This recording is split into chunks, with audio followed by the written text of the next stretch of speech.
Hey guys, it's Slashum, also known as my Death Knight Ascetic. I play Horde side on the Mancrick server, and I'm the Blood Tank for the Guild Warning. I make Death Knight guides for Wrath of the Lich King Classic to help you achieve your goals in game. If you're interested in more guides and content, please help me out by subscribing to this channel. You can also watch me stream live on Twitch at twitch.tv/slashum. Now this guide is for any level 70 Death Knight looking to solo clear ZG to get the Tiger and Raptor mounts. If you're watching this guide after pre-patch and you're level 80, you can still use the same tips, but it will be much easier. I actually got the Raptor mount first try in the beta, so there goes my luck, and Sweaty Gooch got both mounts in the same run, so be sure to throw him some shade on Discord if you see him. There are some other guides out there. Sarth actually posted a great guide today, and he solos the first boss in Karazhan, so be sure to check that out. But I actually encountered some hotfixes last night, so stick around to the end of the video to see what those are. Otherwise, you may try something from another guide and it's not going to work. Here's what I cover in this guide. I'll go over gear, I'll go over talents and glyphs, I'll talk about how to skip all the trash, mostly I only pull one trash pack, and then we'll talk about the High Priest Thekkel fight, that's where you get the Tiger mount. I'll talk about the Bloodlord Mandakir and Ogun fight, that's where you get the Raptor mount, and then I'll talk about some other known exploits and other tactics at the end.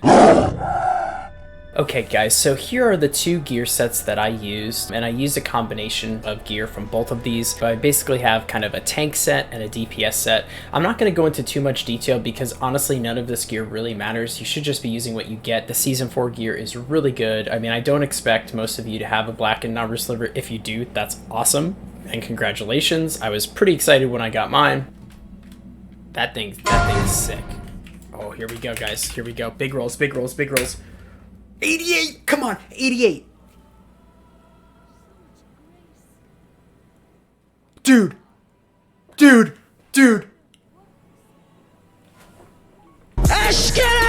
I don't want you to think that you have to go into Sunwell, get a sliver, and get all this gear in order to be effective at this farm, but I do want to share with you the gear setups that I did have. Again, I was using a combination of these. For the Raptor Boss, I relied more on the tanking set and was a little bit more chonk. For the Tiger, I think I put on a little bit more DPS pieces. I think I had my gloves on for that and a couple other pieces. So anyway, this isn't optimal. This is just what I've been able to pick up and farm over the last week. So your mileage may vary. Just use what you have. And again, the Season 4 gear is awesome. I am going to be releasing a video that's going to be this kind of ultimate gear set for a Death Knight in the pre-patch. It's a gear set that you can use for all types of content. That's going to include soloing, that's going to include PvP, tanking, DPSing and raids and dungeons. It's kind of the gear set to rule them all. You just need one and you can do everything. So that video is going to be coming out soon, and I'll include a link in the description below once that video is live. Okay guys, so let's talk through some of the talents. There are two talents. The first one is the blood setup. So it is a 43, 8, and 7. And a lot of the talents are pretty standard. The flex points you have here are if you have a two-hand weapon, what I would do is you can go out of Bloodworms and go into two-hand weapons specialization and put one in Scent of Blood. The other kind of optional thing here is Mark of Blood. It's kind of, it can be nice to have, especially for the Raptor Boss and things like that. Everything else is pretty much what you would have standard for a blood tank. I do go into Frost for that extra toughness, that extra armor, a little bit more of the Icy Touch. It's really not for the damage, it's more for that melee attack speed is really nice. And then you've got Anticipation, and then of course a couple points in Epidemic.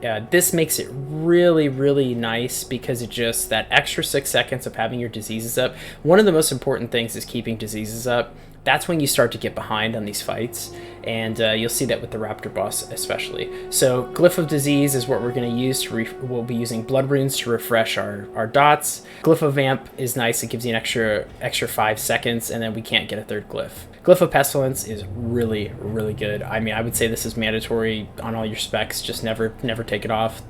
Without this, it just really hurts to not have that. This is just a nice quality of life. And then Blood Tap is nice too. You know, I do use Blood Tap quite a bit, and when you're dealing with this, again, it's so minor, but you know, it's just nice to have. So as far as Unholy, this is a spec that was sent to me by ZeroJ, so go ahead and give him a shout out. He does a lot of work in ZG, and so this is what he came up with. I personally haven't used this spec, but it is really good for the Raptor Boss because when he fears you, I guess apparently he attacks your ghoul. Now I face tank this as blood, but you might want to try this spec as well. So it is 43-18, so it goes into the sub blood, and you'll get improved rune tap, and then you have death rune mastery. Those are kind of the important important talents in there. And then you got Blade Barrier, so you can keep up that 5% damage reduction. And then it's a lot of defensive talents, and obviously you get Permaghoul, so make sure you have your Ghoul up. And then you get Bone Shield, which is kind of nice. It's not going to stay up long, but it is kind of like a little bit of an extra defensive. And then I would recommend Glyph Ghoul to get that extra damage from your Ghoul. He has some extra health too, which helps when he's getting smacked around. And then of course Glyph Disease. So this is going to play very similar to the Blood spec, where you're going to be death striking and using blood runes to refresh your dots with Pestilence. And again, you want Glyph of Pestilence, Glyph of Raised Dead.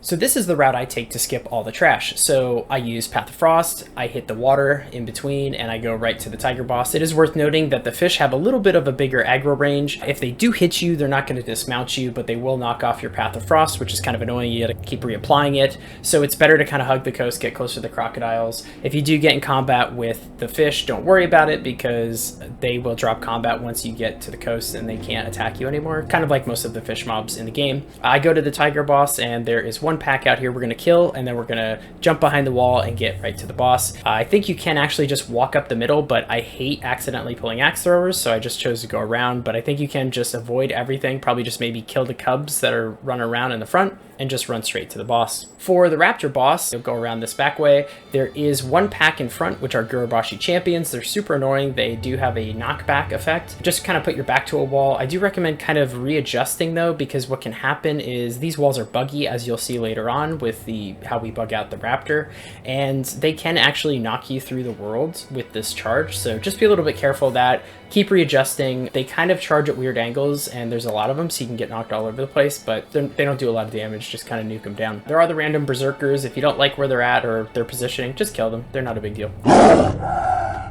Okay, so the first fight is High Priest Thekkel. This is where you get the Tiger Mount. So this fight has two phases. In the first phase, you're going to fight High Priest Thekkel, Zealot Lorcan, and Zealot Zath. They're also going to spawn some tigers throughout the fight that you can just nuke down. They don't have much health. So in the first phase, basically, you're going to evenly DPS all of them, so I recommend just spreading your diseases, popping Blood Boil when you can, and Death Strike when you need to. Basically, you need to kill them all at the same time. They have to die within 10 seconds of each other. So there's a couple things in here. There is a disarm. You can use the Rune Forge that helps with that if you want to. I didn't. They actually stopped disarming me once I had a certain amount of mitigation. I think I was just parrying it. But the most important thing is interrupting the heal that Zealot Lorcan does. So make sure you always save a little bit of runic power for that heal. There is a helpful macro for Mind Freeze to make sure that you're not dumping your runic power on rune strikes, and what it'll do is it's a stop casting macro to make sure you can get that Mind Freeze off. Also, just make sure that you Death Strike and heal after Mortal Strike. There is a Mortal Strike effect. Never let your diseases drop. Just make sure you're using Pestilence to refresh those diseases.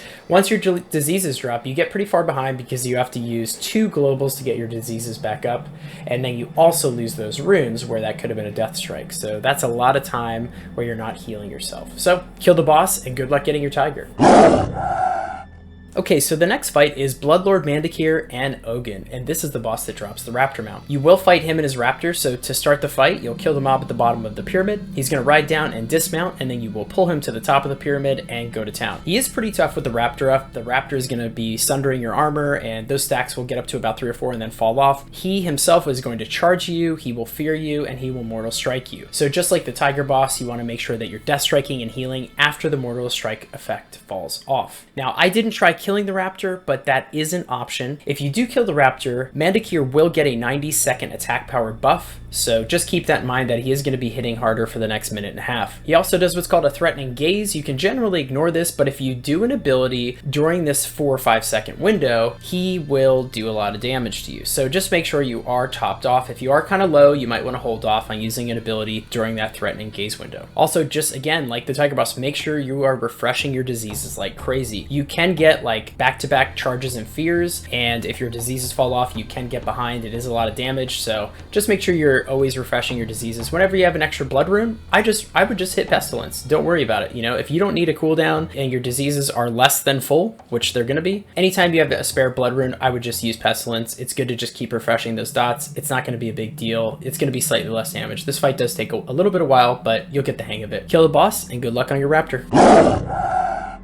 Okay guys, I did want to tell you about some of the known exploits in here and how people were able to solo these bosses even all the way back into Original Classic. So you might have known that Hunters and Warlocks have been able to solo the Tiger boss since Original Classic, and the way they do that is by using their pet. They'll use their pet to be in the stay position, and then they'll aggro the boss and they'll put it on passive, and it will run all the way back outside of the boss room, and it will kind of bug him out, and they will aggro the ads and then kind of reset Thekkel. And what he does is he switches to phase 2, and then they just kind of nuke him down. And there were some classes that weren't able to face tank at that point, and they would do some shenanigans around one of the tree stumps. I actually tried this last night, and it looks like there is a hotfix. So I was able to do it successfully once, and it reset. And then every time I used the ghoul in the normal location where this does work with pets, it just simply wasn't working. So I wouldn't suggest trying this strategy. It just seems like they did a hotfix for it. The second one is with the Raptor boss, and what you were able to do was bug out the Raptor. Now this is something that we used to do back in GDKPs in Original Classic. You might have seen Sarth do this on stream. Well, I also tried this last night, and I was able to get the Raptor to bug out, but unfortunately it just resets the boss. So again, I think this is one of Blizzard's hotfixes to ZG.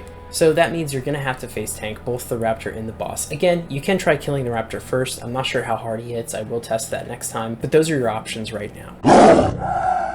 Thank you guys so much for your support and for subscribing to this channel and helping it grow. Community posts have actually gotten unlocked, so that's something that gets unlocked usually when your channel gets a little bit bigger. For whatever reason, YouTube gave it to me, so let's take advantage of it and have some fun. I'll be posting some updates into the community tab, so you can check there for things. And I also made a brand new poll where you can go and vote for which Death Knight guide you want to see next. I have a lot of guides and videos in the works, so let me know which one you want to see, and I'll put that on the prio list, and that'll be the next video I work on. I'll also give you guys a little bit of an update on my thumbnail tests. If you like my guides and content and want to support me and my channel and my hungry baby, no really, he eats a lot, you can subscribe to this channel and follow me live on Twitch. Thank you guys so much for watching. Thank you for your support, and you know what to do.